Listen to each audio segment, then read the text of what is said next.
জাহান্নাম কত ভয়ঙ্কর, একটা সেকেন্ডের জন্য তুই সহ্য করতে পারবি না। এ কারণে আমি আল্লাহ চাই না তুই জাহান্নামে যাবি, তবে গুনাহ তো করিয়েই ফেলছো। হাতের দ্বারা, চোখের দ্বারা, অন্তরের দ্বারা, জবানের দ্বারা অনেক গুনাহ করে ফেলেছো। তোর মাও জানে না, বাবাও জানে না, ভাই জানে না, স্ত্রী কেউ জানে না। তুই যে সারা রাত ঘরের দরজা লাগায় মোবাইলে চোখের গুনাহ, হাতের গুনাহ, জবানের গুনাহ, অন্তরের গুনাহ, এত গুনাহ করেছো। এই খবরটা যদি তোর মায়ে জানতো, তোরে ভালো জানে না, মনে মনে ঘৃণা করত। তোর গুনার খবর যদি তোর বাবায় জানে, তোরে সন্তান হিসাবে ঘৃণার নজরে দেখত। তোর গুনার খবর তোর যদি স্ত্রী জানতো, স্বামী হিসাবে গ্রহণ করত না। তোর সন্তানেরা যদি জানতো তুই চুরি করো, জুলুম করো, মানুষের ক্ষতি করো, বাবা বলে ডাকতো না রে বাবা। আল্লাহ বলে তাকায় দেখ, আমি আল্লাহ জানি তুই কোন দিন কোথায় কয়টা গুনাহ করো। আমি আল্লাহ দেখার পরও রাগ কইরা খানা বন্ধ করি নাই, পানি বন্ধ করি নাই। আমি আল্লাহ তোরে সম্মানের জায়গা থেকে তাড়ায়া দেই নাই, বরং আমি আল্লাহ ফজরের সময় ডাকছি, আয় আসসালাতু খায়রুম মিনান নাওম। আরে কত ঘুমাবি, ওঠ হাজিরা দে, আল্লাহর ঘরে যায় সেজদা কর, জীবনের গুনাহ মাফ।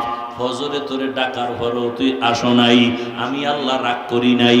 জোহরের সময় ডাকাইলাম, হাইয়া আলাস সালাহ, তোরে জোহরেও পাওয়া গেল না। আমি আল্লাহ জানি তুই তো কই আসো, আমি আল্লাহ তো দেখছি তুই কোথায় কি করো। জোহরের নামাজ না পইরা কোথায় যাও আমি দেখি, আমি আল্লাহ ছাড় দিলাম। আবার আসরে ডাকলাম, আয়, আসরের সময় তুই যাও নাই, আমি আল্লাহ জানি তুই কোথায় আসো, কিচ্ছু বলি নাই। মাগরিবে ডাকলাম, যা, মাগরিবের নামাজেও নাই। এশায় ডাকছি, বান্দা যা, এশার নামাজেও তুই যাও নাই। এইভাবে কইরা কইরা কত নামাজ ছাড়লি। এখন আমি আল্লাহ পাক কত তোরে মায়া করি। আমি আল্লাহ এখন নিজে প্রথম আসমানে আইসা হাজির। আমি আল্লাহ ডাকতেছি, ও এখন আসমান নীরব, জমিন ঘুমায়, গাছের পাখিরা ঘুমায়, নদীর মাছগুলো ঘুমায়, ঘরের তোর মা ঘুমায়, তোর বাবা ঘুমায়, তোর পরিবারের সবাই ঘুমায়। এখন যদি তুই গভীর একা একা উঠিয়া, আমি প্রথম আসমানে হাজির হয়ে গেলাম। এই গভীর রাত তুই ওযু বানাইয়া সেজদায় পড়ে যদি একবার কলিজা দিয়া মোহাব্বতের নজরে একবার যদি ডাক দাও, ইয়া আল্লাহ, ইয়া আল্লাহ, তুই যদি কলিজা ভরে একটু ডাক দাও, আমি আল্লাহ ডাইরেক্ট তোর ডাক শোনার জন্য হাজির হয়ে আছি প্রথম আসমানে। আমি আল্লাহ ওয়াদাবদ্ধ, আলা মিন মুস্তাগফিরিন ফাগফির আলা, আমি ওয়াদাবদ্ধ, উদউনি আস্তাজিব লাকুম। বান্দা তুই 80 বছর গুনাহ করছো, এক সেকেন্ডে তোর সব গুনাহ মাফ করব, সেই পাওয়ার আমার আছে। আমি আল্লাহ বারবার তওবার পথে ডাকি, বান্দা আয়, গুনাহ করিস না, কারণ আমি জানি জাহান্নামের এক সেকেন্ডের আযাব সহ্য করতে পারবি না। আল্লাহ তাআলা বারবার ডাকার পরেও যারা আসো না, আল্লাহ পাক বারবার ডাকতেছেন, বান্দা আসো। হাসরের ময়দান কিন্তু আরো কঠিন হবে। আমলওয়ালাদের ভেতরে মুসা নবীর উম্মত, ঈসা নবীর উম্মত, ইব্রাহিমের উম্মত, নূহ নবীর উম্মত, সব উম্মতের মধ্যে রহমতের নবীর উম্মত আমরা শ্রেষ্ঠ। এত শ্রেষ্ঠ। এইবার কার বান্দা তুই আল্লাহর মোহাব্বত নিয়ে গুনাহ ছাড়, বিনয়ী হইয়া চল। এখন তোমাকে ভালোবাসার মানুষ কতজন? বলে তোমার ফলোয়ার আছে 500। দেখবা আরো তুমি গুনাহ ছাড়ো, বিনয়ী হও, দেখবা হাজার হাজার মানুষ তোমাকে সম্মান করে। আরো বিনয় হয় গুনাহ ছাড়ো, দেখবা গোটা দেশের মানুষ তোমাকে সম্মান করে। আরো গুনাহ ছাড়ো, বিনয়ী হও, দেখবা এখন তোমাকে শুধু মুমিনরা সম্মান করে, এক সময় দেখবা বিধর্মীরাও তোমাকে শ্রদ্ধার নজরে দেখে। আরো বিনয়ী হও, গুনাহ ছাড়ো, দেখবা এখন শুধু মানুষ না, এখন তোমাকে ভিন্ন প্রাণীরাও সম্মান করে। ওই মর্যাদাওয়ালা জমিনে ছিলেন। বাঘ সম্মান করে, সাপ সম্মান করে, এমন মানুষ নাই। খাকো বাদ আব আতিশ বন্দান বামানে তু মুর্দা বাহক জিন্দা। মান তাওয়াজা লিল্লাহ রাফাআহুল্লাহ, যে আল্লাহর জন্য নিজের ছোট বানায় চলবেন, আল্লাহ তার মর্যাদা বাড়ায় দিবে। নিজেকে যদি বড় বানাতে চাও হে মুমিন, বড়দের কদমে নিজেকে করে দাও বিলি। জিন্দেগি মে বন্দগি তু করনা হে, जिंदगी में बंदगी तू करना है,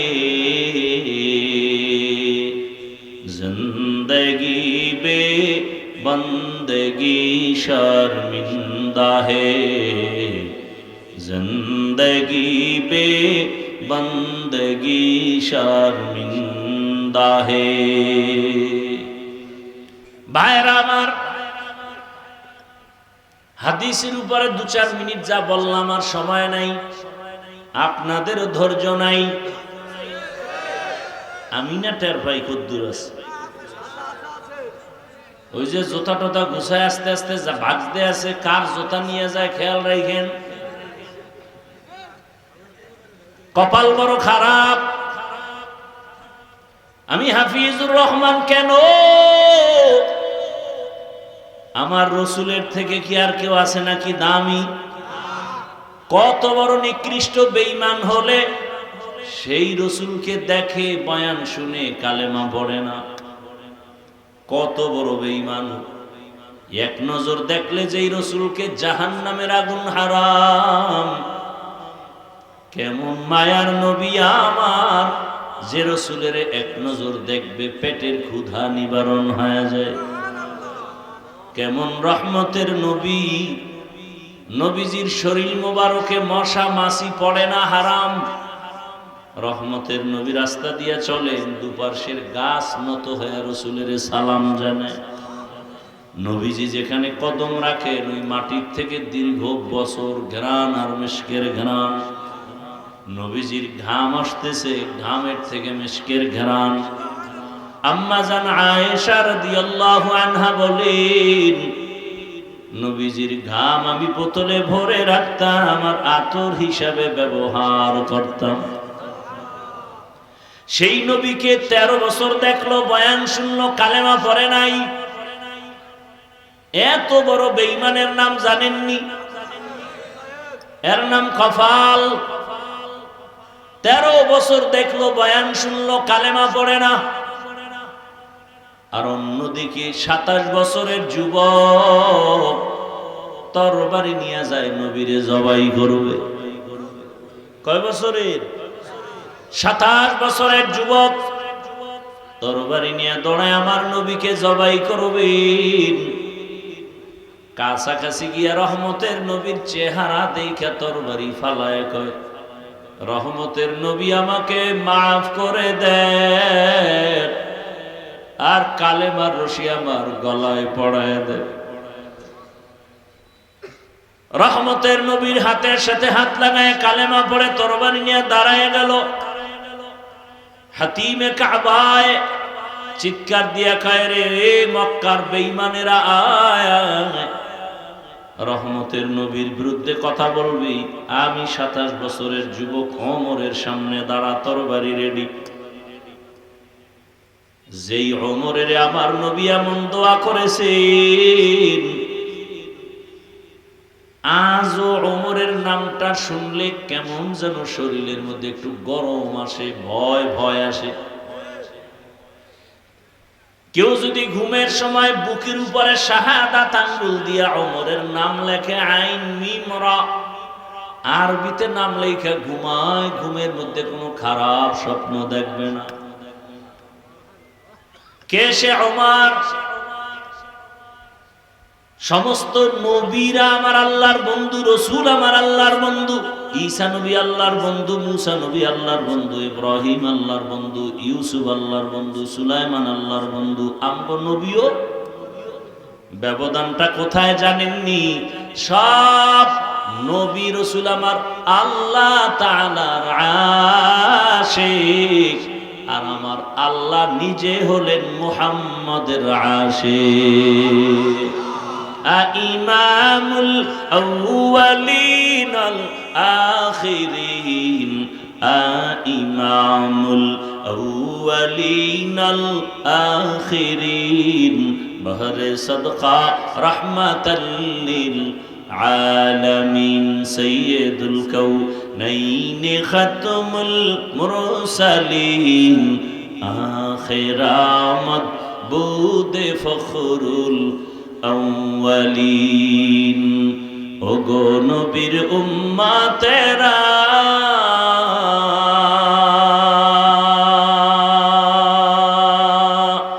হয়ে আজি দিশাহারা,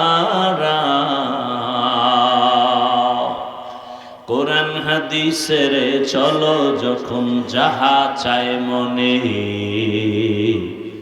নবী বিনে কে তরবে পুলসিরাত মিজানে, নবী বিনে কে তরবে পুলসিরাত মিজানে। উম্মতের কান্ডারি নবী,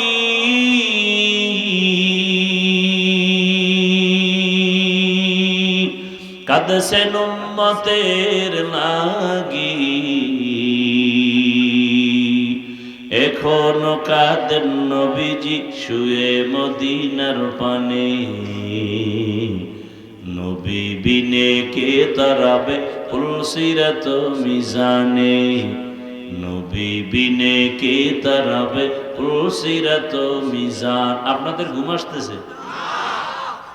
বাঙালি ঘুমায় রাতে? আমার জানা মতে কোন বাঙালি রাতে সারা রাত মোবাইলের হক আদায় করে। একশোরা কেয়ামতে কি নিয়ে দাঁড়ানো? অন্তত এটা যদি বলতে পারি যে আল্লাহ কোনোটা ভারী নাই, মোবাইলের হক আদায় করছে। ওই সেদিন এক চোরার ঘরের চোরা ছবি তোলার তো আসে, বাথরুম থেকে বাইরে দেখি মোবাইল ধরে খারাই গেছে। কি এখানে কেন ছবি তুলে? আমি ভিতরে আইলি না কেন? একজনে এইভাবে কান্দের উপর হাত দিছে, ছবি তুলবে, বলে হুজুরের দিকে তাকান। বললাম ভাই এমন কেন করেন? না ডোন্ট মাইন্ড, যদি আল্লাহ উসুলে কিয়ামতে আমাকে মাফ করে দেন। সারা দুনিয়ার উলামায়ে কেরাম একমত, সরকারের প্রয়োজন আর শরীয়তের প্রয়োজন ব্যতি রেখে এমনিই ছবি তোলা 1000 কোটি বার হারাম, কবিরা গুনাহ। বসছেন বেহেশতের বাগানে, করতেছেন কবিরা গুনাহ, কেমন সান কপাল লইয়া দুনিয়াতে আইছে। আমি মরে যাব, আমার এই বলার কণ্ঠ বন্ধ হয়ে যাবে, এভাবে বলনেওয়ালারা চলে যাবে, বলার লোক থাকবে না। যে এত বয়ান শুনছেন সারাদিন, আমার মতো এইরকম কঠিন কথা খুব কম বলেছে। অনেকে বলে যে এই বয়ানের দরকার কি, এগুলি আমরা আমাদের লাইনে চলি, সমস্যা কোথায়? তা তার বয়ানেরও দরকার হয় না। আল্লাহ আমাদের সব ভাইকে মোবাইলের গুনাহ থেকে হেফাজত করেন। অদৃশ্য এক মরণাস্ত্রের নাম মোবাইল, অদৃশ্য এক মরণাস্ত্র, এর নাম মোবাইল। আল্লাহ হেদায়েত দান করুন। তো রহমতের নবীকে দেখলো, কালেমা পড়লো না, এর নামও কফাল। আর জবাই করতে গিয়েও কালেমা পড়লো, এর নামও কফাল। বহুদিন ধরে আওয়াজ নগর কান্দা মাদ্রাসার ময়দানে বয়ান হবে, বয়ান অনেকে শুনছে, আসতে পারে নাই, কফাল। আর একদল আসছে কিন্তু বেহেশতের প্যান্ডেলে ঢুকতে পারে নাই। এরা বাজারে দোকানে ঘুরে ঘুরে আড্ডা দেয় আর তাজা তাজা কবিরা গুনাহ করে। আর একদল প্যান্ডেলে ঢুকছেন কিন্তু কলবের দরজা বন্ধ রাখছে, মোবাইল সামনে রেখে। বয়ান সব মোবাইলে ঢুকতেছে, কলবের দরজা বন্ধ। মোনাজাতের পরে মোবাইলটা যদি হারায় যায়, কানবে, বলবে আমও গেল, সালাও গেল। এর নামও কপাল। এখানে আসতেও কপাল লাগে, বসতেও কপাল লাগে, দোয়া করে যেতেও কপাল লাগে। জানি না কোন কপালওয়ালা এখানে বসছেন, আবু জাহালওয়ালা কপাল নাকি ওমরওয়ালা কপাল জানি না। শেষ পর্যন্ত বুঝা যাবে মোনাজাতে কার কপাল ওমরওয়ালা কপাল, কার আবু জাহালওয়ালা কপাল। তবে দোয়া করি আল্লাহ আমাদের সবাইকে ওমরওয়ালা কপাল দান করেন। আরো আস্তে করে বলেন। আসেন, হাদিস নিয়ে কথা শেষ, এবার আয়াত নিয়ে কথা। وَأَمَّا مَنْ خَافَ مَقَامَ رَبِّهِ وَنَهَى النَّفْسَ عَنِ الْهَوَى فَإِنَّ الْجَنَّةَ هِيَ الْمَأْوَى। আল্লাহ তাআলা বলেন, আমি বিনা হিসাবে জান্নাত দিব, আমার বান্দাদেরকে আমি জাহান্নামে দিতে চাই না। আল্লাহ চান না তার মুহাব্বতের কোন বান্দা জাহান্নামে যাবে, কারণ জাহান্নাম বড় ভয়ঙ্কর। 500 বছর দূর, সেখান থেকে জাহান্নামের গরম হাওয়া জাহান্নামীর চামড়াগুলো পুড়ে ফেলবে। কত পাওয়ার হবে জাহান্নামের আগুনের পাওয়ার। জাহান্নামের আগুনের অংশই কিন্তু দুনিয়ার আগুন। আদম নবী যখন ভারতের জমিনে আসেন, এক পর্যায়ে সংসার করবে, রান্না করবে, আগুন নাই। জিব্রাইল আমিন আগুন দিল আর বলল, সমুদ্রের মধ্যে 3 বার পানিতে চুবানি দাও। 3 বারে জাহান্নামের আগুনের পাওয়ার কমে গেল। এবার নিজে কিছু রান্না করো। বাকি আগুন পাথরের মধ্যে ফালায় দিছে। এ কারণে পাথরের মধ্যে আগুনের অংশ আছে, পানির মধ্যেও আছে। এ কারণেই তো পানির থেকে বিদ্যুৎ বানায়। আবার পাথরের মধ্যে আগুন আছে। এই পাথরগুলোকে পিষে পিষে পিষে পিষে এমন ভাবে কিমার মতো গুঁড়া করেছে, ওখান থেকে বারুদ বানায়, এরপরে আগুনের ঘর্ষণ দেওয়ায়। এই আগুন জাহান্নামের আগুনের অংশ। জাহান্নামের আগুন তো আরো কত তেজের আগুন হবে।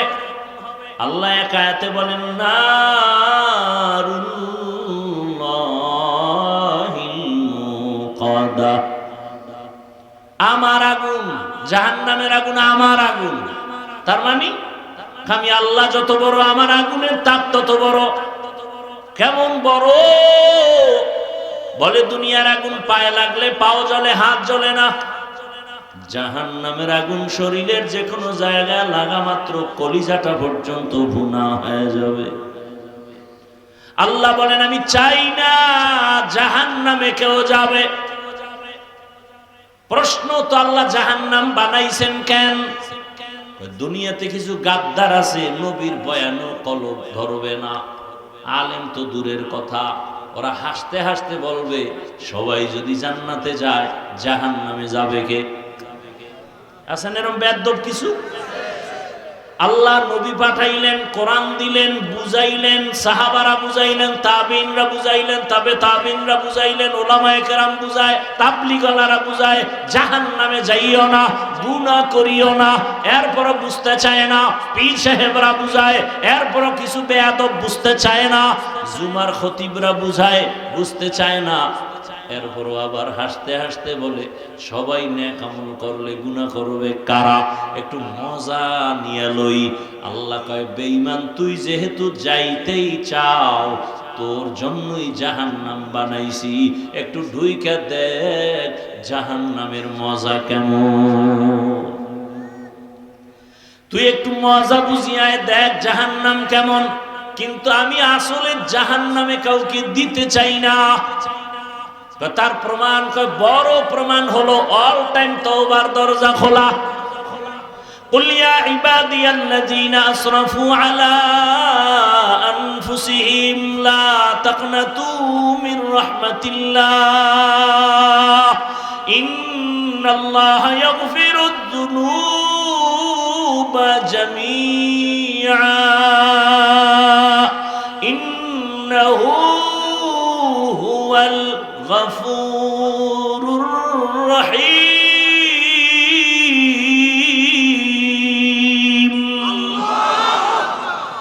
আল্লাহ তাআলা বলেন, তোমরা আমার বান্দা, তোমরা আর কারো বান্দা না। আমি বড় তোমাদের আদর করে বানাইছি। সূর্য আমি বানাইছি কিন্তু বলি না আমার সূর্য। চাঁদ আমি বানাইছি কিন্তু বলি না এটা আমার চাঁদ। আসমান আমি বানাইছি একবারও বলি না এটা আমার আসমান। জমিন আমি আল্লাহ বানাইছি একবারও বলি না এটা আমার জমিন। বরং মানুষ তোরে আমি বানায় বলি তুই আমার বড় আদরের বান্দা। আমার ছেলে নাই, মেয়ে নাই, স্ত্রী নাই। লাম ইয়ালিদ ওয়া লাম ইউলাদ, লাম ইয়ালিদ লাম ইউলাদ উলায়ে কাস ওয়ালিদু মাউলুদেরা ও খালেকাস। আমি আল্লাহ বড় আদর করে বানাইছি মানুষ। আমি আল্লাহর ছেলে নাই যার দিকে তাকায় আমি সান্ত্বনা পাবো। আমার মেয়ে নাই যার দিকে তাকায় আমি সান্ত্বনা হব। আমার স্ত্রী নাই যে আমার তৃপ্তি হবে। আমি বানাইছি একমাত্র মানুষ। আমি আল্লাহ এক, আমার আদরের একমাত্র বান্দা। আমি চাই না তুই জাহান্নামে যাবি, কারণ আমি তোরে বড় নরম ধাতু দিয়া বানাইছি। ওয়া খুলিকাল ইনসানু যায়ীফা, তোরে দুর্বল করে বানাইছি। আমি জানি তুই সূর্যের গরম সহ্য করতে পারো না, তোর মাথার চামড়া বড় পাতলা। আমি আল্লাহ চুল দিয়া কাবার দিলাম। বান্দা, আমি তোরে কষ্টের জিন্দেগি দেই নাই। আমি আল্লাহ পাক রব্বুল আলামিন, তুই সফর করো কষ্ট লাগে, আমি আল্লাহ নামাজটারে তোর জন্য হালকা বানায় দিছি। বেশি কষ্ট লাগে না জানো, কারণ তুই তো আমার আদরের গোলাম। আমি আল্লাহ তোরে সফর অবস্থায় বলছি, শক্তি যদি না থাকে রোজা রাখিস না। আমি আল্লাহ তোরে বড় আদর করে বানাইছি। তুই কষ্ট পাবি, আমি আল্লাহ চাই না। দুনিয়াতে জানি তুই একটা মশার কামড় সইতে পারো না। দুনিয়াতে জানি একটা তুই বেতের বাড়ি সইতে পারো না। জাহান্নাম কত ভয়ঙ্কর, একটা সেকেন্ডের জন্য তুই সহ্য করতে পারবি না। এ কারণে আমি আল্লাহ চাই না তুই জাহান্নামে যাবি। তবে গুনাহ তো করিয়েই ফেলছো, হাতের দ্বারা, চোখের দ্বারা, অন্তরের দ্বারা, জবানের দ্বারা অনেক গুনাহ করে ফেলেছো। তোর মাও জানে না, বাবাও জানে না, ভাই জানে না, স্ত্রী কেউ জানে না। তুই যে সারা রাত ঘরের দরজা লাগায় মোবাইলে চোখের গুনাহ, হাতের গুনাহ, জবানের গুনাহ, অন্তরের গুনাহ, এত গুনাহ করেছো। এই খবরটা যদি তোর মায়ে জানতো, তোরে ভালো জানে না, মনে মনে ঘৃণা করত। তোর গুনার খবর যদি তোর বাবায় জানে, তোরে সন্তান হিসাবে ঘৃণার নজরে দেখতো। তোর গুনার খবর তোর যদি স্ত্রী জানতো, স্বামী হিসাবে গ্রহণ করত না।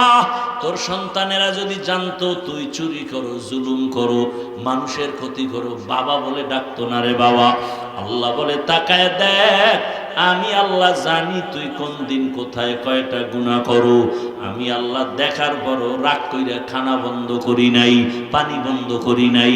আমি আল্লাহ তোরে সম্মানের জায়গা থেকে তাড়ায়া দেই নাই, বরং আমি আল্লাহ ফজরের সময় ডাকছি, আয় আসসালাতু খায়রুম মিনান নাউম। আরে কত ঘুমাবি, ওঠ, হাজিরা দে, আল্লাহর ঘরে যায় সিজদা কর, জীবনের গুনাহ মাফ। ফজরে তোরে ডাকার পরও তুই আসো নাই, আমি আল্লাহ রাগ করি নাই। জোহরের সময় ডাকাইলাম, হাইয়া আলাস সালাহ, তোরে জোহরেও পাওয়া গেল না। আমি আল্লাহ জানি তুই তো কই আসো, আমি আল্লাহ তো দেখছি তুই কোথায় কি করো। জোহরের নামাজ না পইরা কোথায় যাও আমি দেখি, আমি আল্লাহ ছাড় দিলাম। আবার আসরে ডাকলাম, আয়, আসরের সময় তুই যাও নাই, আমি আল্লাহ জানি তুই কোথায় আসো। কিচ্ছু বলি নাই। মাগরিবে ডাকলাম যা, মাগরিবের নামাজেও নাই। এশায় ডাকছি বান্দা যা, এশার নামাজেও তুই যাও নাই। এইভাবে কইরা কইরা কত নামাজ ছাড়লি। এখন আমি আল্লাহ পাক কত তোরে মায়া করি। আমি আল্লাহ এখন নিজেই প্রথম আসমানে আইসা হাজির। আমি আল্লাহ ডাকতেছি ও। এখন আসমান নীরব, জমিন ঘুমায়, গাছের পাখিরা ঘুমায়, নদীর মাছগুলো ঘুমায়, ঘরের তোর মা ঘুমায়, তোর বাবা ঘুমায়, তোর পরিবারের সবাই ঘুমায়। এখন যদি তুই গভীর একা একা উঠিয়া, আমি প্রথম আসমানে হাজির হয়ে গেলাম এই গভীর রাত, তুই ওযু বানাইয়া সিজদায় পড়ে যদি একবার কলিজা দিয়া মোহাব্বতের নজরে একবার যদি ডাক দাও ইয়া আল্লাহ, ইয়া আল্লাহ, তুই যদি কলিজা ভরে একটু ডাক দাও, আমি আল্লাহ ডাইরেক্ট তোর ডাক শোনার জন্য হাজির হয়ে আছি প্রথম আসমানে। আমি আল্লাহ ওয়াদাবদ্ধ, আলা মিন মুস্তাগফিরিন ফাগফির আলা, আমি ওয়াদাবদ্ধ উদউনি আস্তাজিব লাকুম। বান্দা তুই 80 বছর গুনাহ করছো, 1 সেকেন্ডে তোর সব গুনাহ মাফ করব, সেই পাওয়ার আমার আছে। আমি আল্লাহ বারবার তওবার পথে ডাকি, বান্দা আয়, গুনাহ করিস না, কারণ আমি জানি জাহান্নামের 1 সেকেন্ডের আযাব সহ্য করতে পারবি না। আল্লাহ তাআলা বারবার ডাকার পরেও যারা আসো না, আল্লাহ পাক বারবার ডাকতেছেন বান্দা আসো। হাসরের ময়দান কিন্তু আরো কঠিন হবে।